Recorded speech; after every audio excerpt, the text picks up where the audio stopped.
तो इन्हीं बीच में एक भक्त हुए, उनका नाम था पुरंदर, पर वो भक्त नहीं थे, महासंसारी व्यक्ति। बहुत ध्यान से सुनना है। पुणे के पास में व्यापार करते थे, दुकान थी उनकी। उनकी पत्नी का नाम था सरस्वती बाई। क्या नाम था? कंजूस एक नंबर के थे। मैं कभी कभी कथा में एक बात कहता हूं कि व्यक्ति यदि संसारी है और घोर संसारी है तो भी कभी कभी ठाकुर जी की कृपा उस पर हो जाती है। ये बिचले जो होते हैं ना, भक्त भी हैं संसारी भी हैं, उन पर ठाकुर जी कई बार दृष्टि कम करते हैं। या तो पूर्ण रूपेण भक्त हो या पूर्ण रूपेण संसारी हो। संसार प्रिय लगता है तो पूरे पूरे संसार के हो जाओ, ठाकुर जी प्रिय लगते हैं तो पूरे पूरे ठाकुर जी के हो जाओ। तो पुरंदर जी जो थे ये पूरे पूरे संसारी थे, लेकिन इनकी पत्नी परम भक्त सरस्वती बाई। भगवान ने मन में विचार किया, न दान करता है, न पुण्य करता है, न किसी भी प्रकार की कोई सेवा करता है, बस ये पूरे दिन व्यापार करता है, धन कमाने में इसकी रुचि है, इस पर मुझको कृपा करनी है। न जाने कौन से गुण पर दया निधि रीझ जाते हैं, कौन से भाव पर रीझ जाए, क्या पता ठाकुर जी का। अच्छा, एक बात और मैं स्पष्ट कर दूं, महासंसारी तो है, महासंसारी है, लेकिन वैष्णव अपराध से बचा हुआ है तो ठाकुर जी कृपा होगी। लेकिन महासंसारी है और वैष्णव अपराध भी करता है तो ठाकुर जी कृपा नहीं होगी। ठीक है, संसार के विषय भोग विलास आदि सब में संलिप्त है, लेकिन अभी तक वैष्णव अपराध नहीं बना है उससे, तो हो सकता है कि ठाकुर जी की उस पर कृपा हो जाए। बंधुओं, भक्तों को किसी से नहीं डरना चाहिए सिवाय एक के, वैष्णव अपराध। कभी किसी भक्त का अपराध ना हो जाए, किसी वैष्णव का अपराध ना हो जाए, किसी भगवत स्वरूप वाले का आपसे अपराध ना बन जाए, बस इससे डरिएगा और कुछ नहीं। हम तो हमेशा कथा में कहे, ठाकुर जी की भोग में कोई कटौती हो जाए चलेगा, ठाकुर जी के श्रृंगार में दिक्कत हो जाए चलेगा, ठाकुर जी की सेवा में दिक्कत हो चलेगा, पर ठाकुर जी का नाम गाने वाले किसी की सेवा में कभी कोई अपराध मत करिएगा, वो अपराध है, उससे ठाकुर जी क्षमा नहीं करते। तो पुरंदर दास जी जो थे, इनसे वैष्णव अपराध नहीं हुआ था अभी तक, लेकिन ये महासंसारी थे। एक बार ठाकुर जी के मन में आया कि मुझे इन पर कृपा करनी है। और किस लिए कृपा करनी है? क्योंकि पत्नी परम भक्ता है। तो ठाकुर जी एक दीनहीन से ब्राह्मण बनके, यही पंडरीनाथ भगवान दीनहीन से ब्राह्मण बनके पहुंच गए और पहुंच करके पुरंदर दास जी की दुकान पर जाके खड़े हो गए। पुरंदर दास जी बोले, कहो क्या चाहिए? सेठ जी, कुछ नहीं चाहिए, मैं तो एक गरीब ब्राह्मण हूं, मेरी बेटी विवाह के योग्य हो गई है, उसका विवाह करना है, पर जो वर पक्ष के लोग हैं उन्होंने कुछ मांगे रखी हैं, वैसा विवाह नहीं होगा तो विवाह टूट जाएगा, आप कृपा करके मेरी थोड़ी सहायता कर दो, मैं धीरे धीरे आपका कर्जा चुका दूंगा। पुरंदर दास जी बोले, तुमको पूरी नगरी में मैं ही मिलाऊं मांगने के लिए, कहीं और चले जाओ, किसी और से मांग लो। नहीं नहीं नहीं, आपके रूप से ऐसा लगता है आप बड़े दयावान हो, आप जल्दी कृपा कर दोगे, आप ही दे दो, कुछ दे दो मुझे। पुरंदर दास जी अपनी कुर्ता दिखा, देखो मेरा कुर्ता यहाँ से फट रहा है, मेरी धोती फट रही है, मेरी बैठने वाली जो गलीचा है वो भी फटा हुआ है, मेरे खुद की हालत ऐसी खराब है, मैं तुम्हारी सेवा कैसे करूं? नहीं नहीं महाराज, आप चाहेंगे तो सब हो जाएगा, मेरी थोड़ी कृपा कर दो, मुझे थोड़ा सा धन दे दो। पुरंदर दास जी बार बार अपने सेवकों को कहें, इसको भगाओ यहां से, इसको भेजो यहां से, ये मांग रहा है, मैं मुझ में देना नहीं चाहता इसको। सब लोग इधर देखिएगा, ध्यान से सुनिएगा। लेकिन ठाकुर जी हट कर लें तो कौन समझा सके? यहां दुनिया के लोग जिद पे अड़ जाते हैं तो नाक में दम हो जाता है, ठाकुर जी अगर जिद कर लें, दुनिया बनाने वाले, तो उनको कौन समझाए? ठाकुर जी तो वहीं बैठ गए दुकान के बाहर ही, बोले जाऊंगा तो आपसे लेके ही जाऊंगा और कहीं नहीं जाऊंगा, और नहीं तो मेरी बेटी का ब्याह टूटेगा, उसका जो अपराध होगा वो आपको लगेगा। पुरंदर बोले ये कोई बात है, जान ना पहचान, एक तो मुझसे पैसा मांग रहे हो, ऊपर से मेरे को दोष भी दे रहे हो। बोले दे दीजिए ना, आप सब कर सकते हैं। तो पुरंदर दास जी बोले चलो एक काम करते हैं। बोले क्या? तुम मुझे कोई अमूल्य वस्तु दे दो और उसके बदले में तुम्हें पैसे दे दूंगा, और तुम्हारा अता पता तो कुछ है नहीं, कहीं तुम भाग गए पैसा लेके, तो अपनी कोई मूल्यवान वस्तु मुझे दे दो और मुझसे पैसा लेकर के चले जाओ, और जब तुम्हारा ब्याह हो जाए, चुकाने लायक स्थिति हो जाए, तुम वस्तु मुझसे वापस ले लेना, पैसे मुझे दे देना। घनघोर कंजूसाई की पराकाष्ठा, दे ही नहीं सकते बिना किसी प्रयोजन के। ठाकुर जी बोले मेरे पास तो कुछ भी नहीं है, मैं कहां से लेके आऊं? बोले तो भैया देखो अब मैं राजी हो गया हूं। हाँ भाई, नगर के लोग इकट्ठे कर लिए, देखो मैं इनको देने को तैयार हूं, पर मैंने एक शर्त रखी है, ये अपनी कोई वस्तु मुझे दे दें, बदले में पैसा ले जाएं, बेटी का ब्याह कर लें, जब चुकाने की स्थिति हो तब वापस अपनी सामग्री लेके मुझे पैसा दे जाएं, कोई बुराई है? संसार के लोग बोले नहीं नहीं बिल्कुल ठीक है भैया, इतना तो करना चाहिए। ठीक है भैया, मैं जाता हूं, कुछ लेकर के आता हूं, लेकिन भैया ये भगवान हैं, इनकी चतुराई के आगे किसी की नहीं चलती।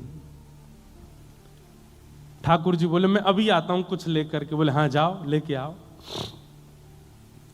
भगवान सीधे पुरंदर दास के घर पहुंच गए। घर में सरस्वती बाई बैठी थी, द्वार पर आकर के रोने लगे, गिरने लगे, सिर पटकने लगे। सरस्वती बाई तो परम भक्त थी, उसके अंदर तो दया आ गई, दौड़ करके आई, अरे अरे महाराज जी क्या कर रहे हो आप ऐसी स्थिति क्यों हो गई, इतने विचलित क्यों हो रहे हो, क्या बात है बताइए। पूरी बात बताइए। मेरी बेटी का ब्याह है, मैं पैसे लेने आपके पति के पास गया हूं, उन्होंने देने से बिल्कुल मना कर दिया। मैं दूसरी जगह गया, वहां भी मना कर दिया। मैं तीसरी जगह गया, मैं पूरे नगर में घूम गया, लेकिन फिर ठाकुर जी एक बात बोले, ये नहीं कहा आपके पति, ये कहा एक राजी हो गया देने को, लेकिन उसने कहा है बदले में कोई वस्तु दो और पैसा ले जाओ। मैं कहां से कोई वस्तु दूं? मेरी बेटी का ब्याह है, कुछ कृपा करो, आप कोई वस्तु मुझको दे दो। सरस्वती बाई बोली कि मेरे पति इतने कंजूस हैं कि मेरे सारे गहने भी तिजोरी में रखते हैं, मैं क्या दूं आपको?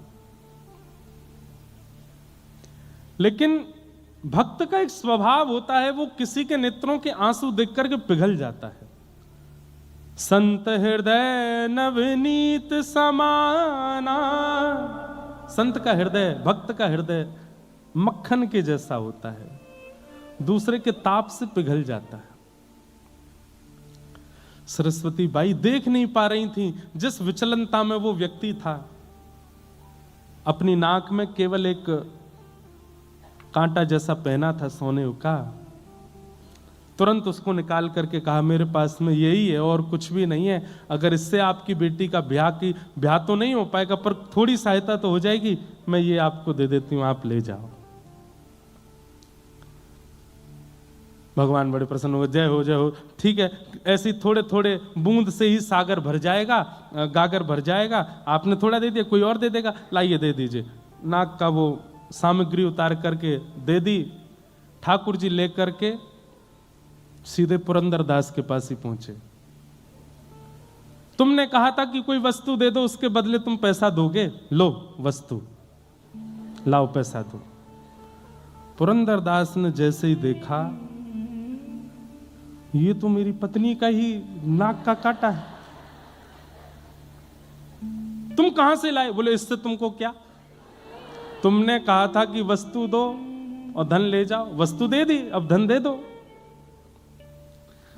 भैया ठाकुर जी जैसा स्क्रिप्ट राइटर नहीं देखा मैंने। आपकी बंबई नगरी में एक से एक राइटर होंगे, एक से एक प्रोड्यूसर, डायरेक्टर, स्क्रिप्ट राइटर होंगे, पर ठाकुर जी जैसा कोई नहीं है। हम आप सबकी स्क्रिप्ट इतनी खतरनाक लिख रखी है उन्होंने, कल क्या हो जाए पता नहीं, कुछ पता नहीं है, कब कहां किसके कैसे मोड़ देते हैं। जय हो। ये डायरेक्टर हैं, ये प्रोड्यूसर हैं, लेकिन जैसे वो एक होता है ना, ये तो चलो स्क्रिप्ट वगैरह इन्होंने लिखी, डायरेक्ट आदि इन्होंने की, पर कई बार एक्टर को अपने परफॉर्मेंस देने में थोड़ी दिक्कत होती होगी, तो एक अब मेरे को पता नहीं है इतना ज़्यादा, पर बीच कोई सहायक डायरेक्टर भी होता है ना, वो आके समझा दे तुम ऐसा करोगे तो भक्तजन जो है ये सहायक डायरेक्टर हैं, ये आकर के संभालते हैं, बोले घबराओ नहीं, ठाकुर जी ने स्क्रिप्ट भले ही खतरनाक लिखी है लेकिन तुम कर सकते हो। इन भक्तों के चरित्र से हमको एक बल मिल जाता है, हमको एक राह मिल जाती है, हमको थोड़ा संबल मिल जाता है और हम अपनी जीवन की इस मूवी में अच्छा निर्वहन कर लेते हैं। लिखा ठाकुर जी नहीं है सब कुछ, ईच एंड एवरीथिंग, सब कुछ।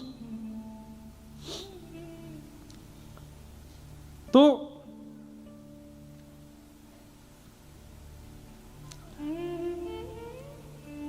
ठाकुर जी पहुंच गए, वो नाक की बाली दे दी, नाक का कांटा दे दिया, बोले लो वस्तु लो, पैसा दो।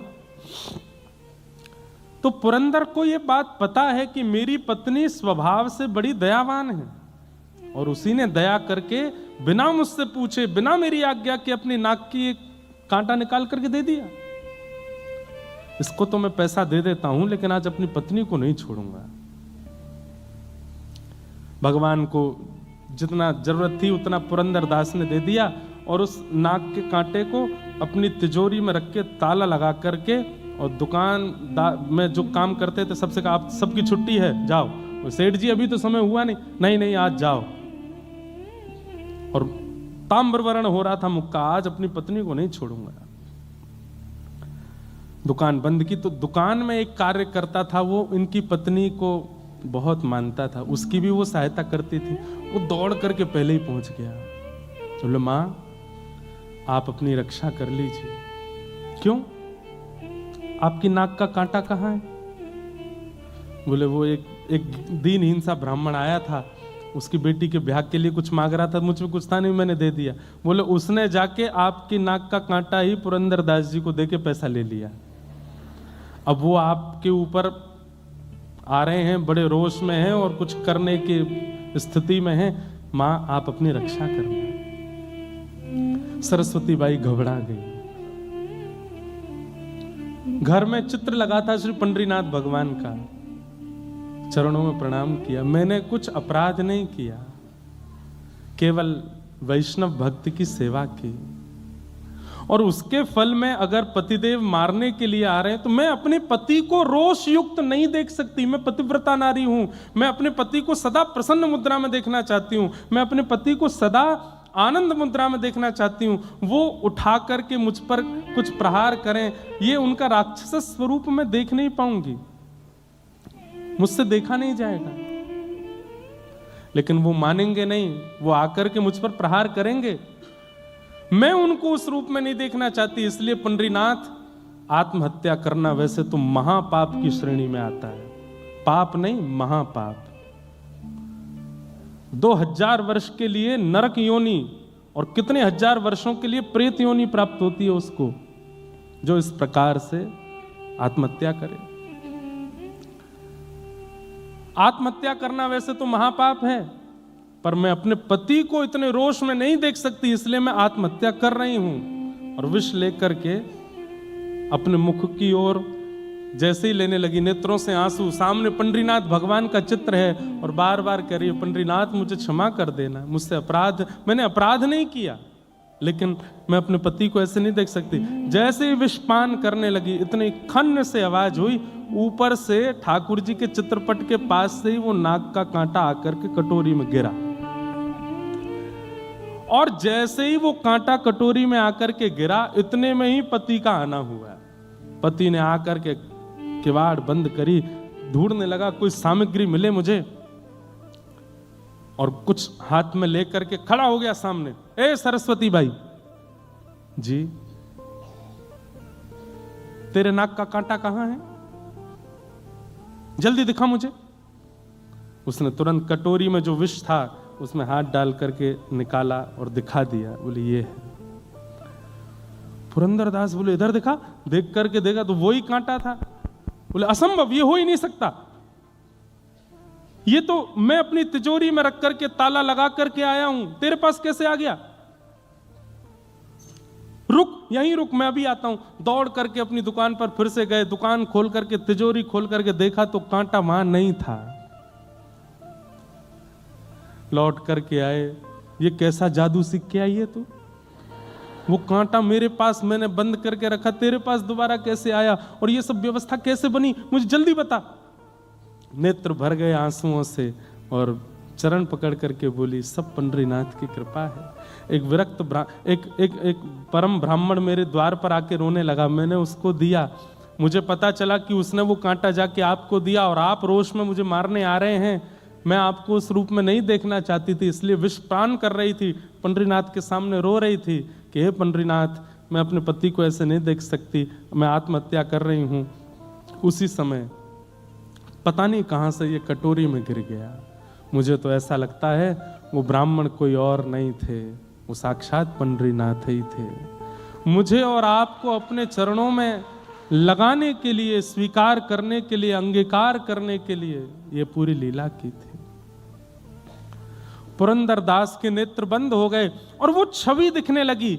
कैसे मेरी दुकान पर आकर के बार बार कह रहे थे कि धन दे दो, मेरी बेटी का ब्याह है, उसके लिए थोड़ी सेवा कर दो। वो स्वरूप बार बार दिखे और जो वृद्ध ब्राह्मण का स्वरूप था वो नेत्रों में अब वृद्ध ब्राह्मण नहीं दिख रहा है, सांवरे सलोने ठाकुर जी ही दिख रहे हैं कि वही द्वार पर खड़े थे, वही मांग रहे थे, वही बार बार जिद कर रहे थे। पुरंदर दास रोने लगा, पत्नी का हाथ पकड़ा, देवी अभी चलो। बोले कहां? बोले पंढरपुर चलो। उसी समय अपनी पत्नी के साथ घर बार सब छोड़ करके पंढरपुर चले गए।